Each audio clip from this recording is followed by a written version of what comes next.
It's a numbers game. The more you're willing to risk, the higher the potential reward. And if you're going to try to accumulate wealth, if you're going to try to become successful, it's not going to happen without taking risk. But when we talk about risk, it doesn't need to be like gambling.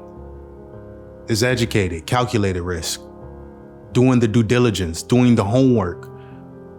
You'll never be 100% sure that you're making the right decision, but you can minimize that risk by doing the homework. But since we're on the topic of investing, we need to get ourselves out of the mindset of that investing it can only be done through stocks or real estate or through businesses. The number one way and best way to invest in anything is investing in yourself. Spend the money to make yourself better, to make yourself more valuable. Spend the money to go get the certification.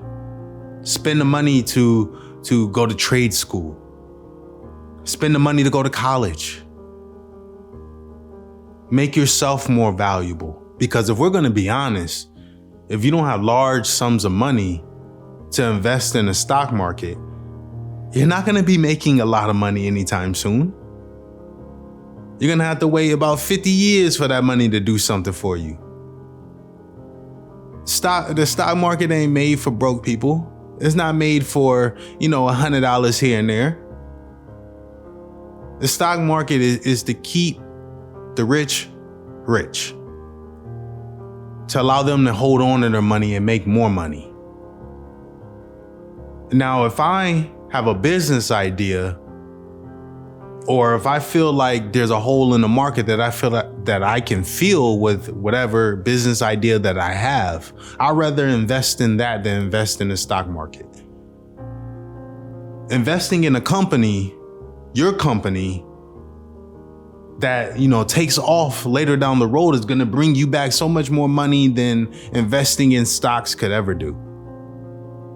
And then when you make money from that business, then you can invest that into the stock market or into real estate. But if you don't really have that much money, you shouldn't really be worrying about investing. You should be worried about investing in yourself. Try to get paid more. Try to create more value for yourself so you can, have a higher salary. The more income you have coming in, that'll allow you to invest more. 100K is a great number for people to reach for. Granted, it might not be doable. You might not ever get there. But sometimes you have to have goals that aren't always obtainable. But they need to just be out of reach that they continue to motivate you. Michael knew he would never be, perfect in basketball, but I can work towards perfection. And because he worked towards perfection, he becomes the greatest. So you need to have goals that are a little bit out of reach to keep you going forward, to keep you pushing.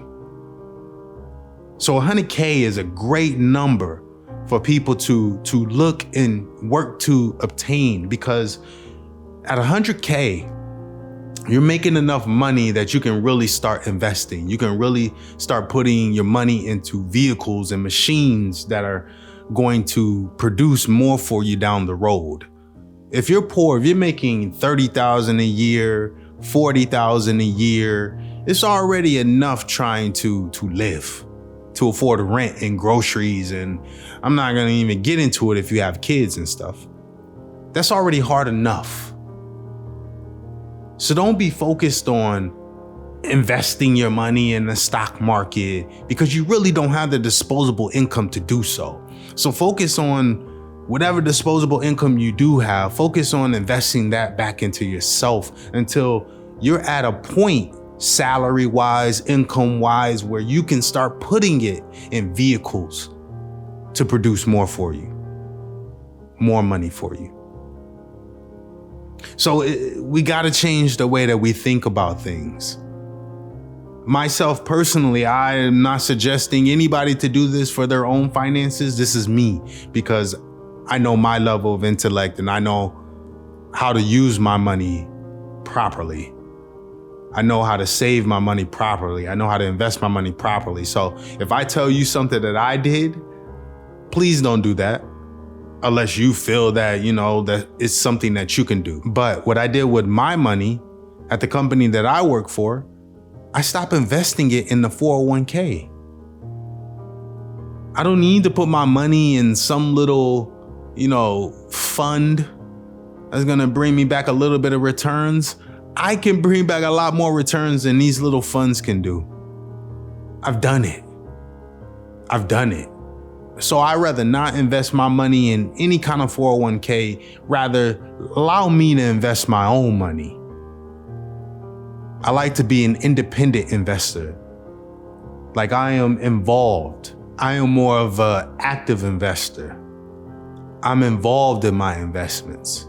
I watch and stay in tune with the news and what's going on in order to move and shift money around. But most people aren't like that when it comes to investing. They're not like that when it comes to finance. They kind of want to put their money away and not look at it. So if you're that kind of person, do not do what I do. I love stocks. I love business. So I trust myself with my money a lot more than these other people, because they're just looking to collect a fee from the company. They're really not that concerned about bringing you guys returns. So I want to do things that are in my best interest. And in that case, I invest my own money as an active investor. So I say that to say, you don't have to do what's always been done. Because they say that, hey, you should put your money in a 401k to save, that doesn't mean you have to do it. The only reason that 401ks and pension plans were even brought about was because people didn't know how to save. People weren't saving. People weren't saving back in the day. So these companies came up with the idea of creating some type of savings plan within the company to help people save money so they would have something after retirement. It doesn't mean you have to live on that. It doesn't mean that you have to do that. You can take all that money out of that 401k. You don't have to invest any of that money in the 401k. You can invest it in yourself. If you feel like investing in yourself is going to, earn more money for you down the road, don't invest it in that. But that's not financial advice. That's just the way that I think. I trust myself with my money a lot more than somebody else messing with it. It's not their money, so why would they care? Nobody's ever gonna care about your money or your possessions as much as you will. But to reel this all back in, you don't have to invest your money in the stock market or the real estate market. Yes, they're great vehicles to earn money and wealth for yourself. But if you don't really have money, if you're kind of broke, if you're kind of less fortunate right now, focus on investing in yourself. Focus on investing in yourself until you're at a stage in life to where you can then put money into those vehicles because you have enough disposable income to do so. That's all I wanted to drive home, is to change the way that you think about investing and the ways of investing, because there's a lot of different ways to invest. And the number one way to invest is always in yourself. But I thank you guys for checking out this video. I'm gonna have more content on the way per usual. I'll catch you guys in the next one. I'm out.